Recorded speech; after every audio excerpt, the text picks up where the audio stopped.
Olá! Hoje a gente vai mergulhar num conceito do direito que, olha, está presente no nosso dia a dia mais do que a gente imagina: a responsabilidade civil.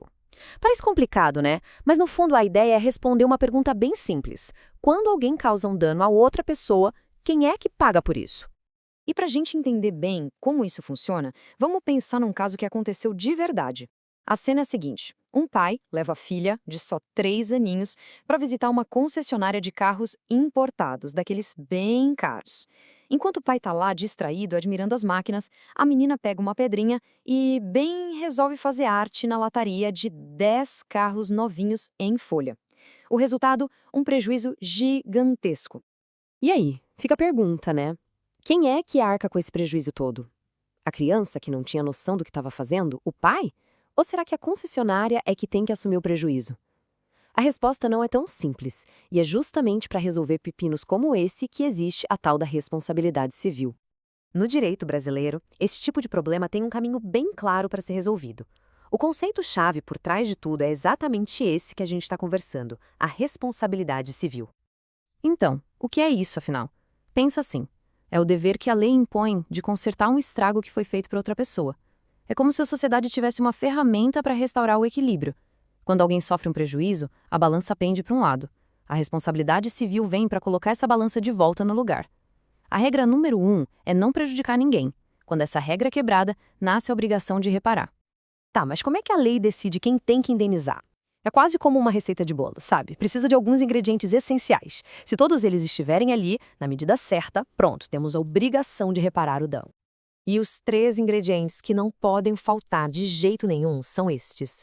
Primeiro, uma conduta humana, ou seja, uma ação ou uma omissão. Segundo, um dano real. E terceiro, uma ligação direta entre a ação e o dano, que o pessoal do direito chama de nexo causal. Se faltar um desses 3, a receita desanda. Aí não tem responsabilidade.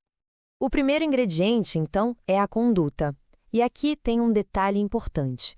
Essa conduta precisa ser voluntária. Por exemplo, se alguém encosta de propósito numa obra de arte e quebra, isso é uma conduta voluntária. Agora, se a pessoa tem um mal súbito, uma convulsão, e cai em cima da obra sem querer, bom, aí o ato foi involuntário. O que importa é ter o controle da própria ação. O segundo ingrediente é o dano. E esse dano pode ser um arranhão no carro, um dinheiro que se perdeu, uma ofensa que manchou a reputação de alguém, até uma cicatriz. O ponto principal é que esse prejuízo tem que ser real, concreto. Não dá para pedir indenização por um dano que talvez aconteça no futuro ou que só existe na imaginação. Se não tem prejuízo, não tem o que reparar. Simples assim. Essa frase do jurista Sérgio Cavalieri resume tudo perfeitamente. O dano é o coração da responsabilidade civil. A gente vai até ver que pode existir responsabilidade sem culpa, mas sem dano, jamais. Ele é o ponto central de toda essa história. E para fechar a nossa lista de ingredientes básicos, a gente tem o nexo causal. Pensa nele como uma ponte. De um lado da ponte está a ação da pessoa, do outro, o dano. O nexo causal é essa ponte que liga uma coisa à outra. A ação tem que ser a causa direta do prejuízo. Se essa conexão não existir, a responsabilidade cai por terra. Mas calma que a análise não para por aí. Além desses 3 ingredientes, às vezes a lei pede um quarto elemento, a famosa culpa. Só que, em vários casos, esse ingrediente é totalmente dispensável. E essa diferença cria 2 grandes tipos de responsabilidade. De um lado, a gente tem a responsabilidade subjetiva. Essa é a regra geral. Nela, além da conduta, do dano e do nexo, a gente precisa provar que a pessoa agiu com culpa, ou seja, com negligência ou imprudência. Do outro lado, como exceção, existe a responsabilidade objetiva. Aqui, a discussão sobre culpa nem entra em campo. Se a conduta causou dano, já era, nasce o dever de indenizar. Isso acontece em casos específicos que a lei determina ou em atividades que já são consideradas de risco. Agora que a gente já entendeu a teoria, chegou a melhor parte. Vamos aplicar tudo isso. É hora de voltar para a história da concessionária e finalmente resolver aquele mistério.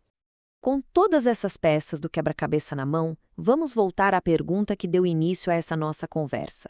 A menina de 3 anos riscou 10 carros de luxo. Depois de tudo que a gente viu, quem, afinal de contas, paga essa conta? A resposta é: o pai paga. E o mais importante, a responsabilidade dele nesse caso é objetiva. A lei, lá no artigo 932 do Código Civil, é claríssima. Os pais são responsáveis pelos atos dos filhos menores que estiverem sob sua autoridade e companhia. Isso significa que a concessionária não precisa provar que o pai foi negligente, que ele não vigiou a filha direito. A lei já presume essa responsabilidade. É um caso clássico de responsabilidade por ato de outra pessoa, onde a culpa não precisa ser discutida. E agora, se preparem para uma das coisas mais contraintuitivas e interessantes desse assunto. Sabia que uma pessoa pode fazer tudo certinho, seguir a lei à risca, praticar um ato totalmente legal e mesmo assim ser obrigada a indenizar alguém? Parece estranho, né? Mas faz todo sentido dentro da lógica de reparar o dano. Olha só esse exemplo clássico para a gente entender. Imagina que alguém consegue todas as licenças da prefeitura para construir uma casa. A obra é 100% legal. Só que a vibração da escavação no terreno acaba causando rachaduras na casa do vizinho. Percebe? A construção é um ato lícito, permitido por lei, mas ela causou um dano, e esse dano precisa ser reparado. O foco aqui não é se o ato foi certo ou errado, mas sim no prejuízo que a vítima sofreu. No fim das contas, a mensagem principal é essa. A responsabilidade civil não tem como objetivo principal punir alguém, como acontece lá no direito penal. A grande missão dela é outra, é restaurar o equilíbrio, é tentar fazer com que a pessoa que sofreu um prejuízo volte, na medida do possível, à mesma situação que estava antes de tudo acontecer. E para a gente fechar, fica uma reflexão no ar. A lei nos dá um caminho para compensar uma perda, geralmente com dinheiro. Mas será que reparar um dano, seja ele material ou moral, é sempre a mesma coisa que fazer justiça? É uma pergunta complexa, que vai muito além da lei e que vale a pena a gente pensar a respeito. Obrigado por acompanhar essa análise.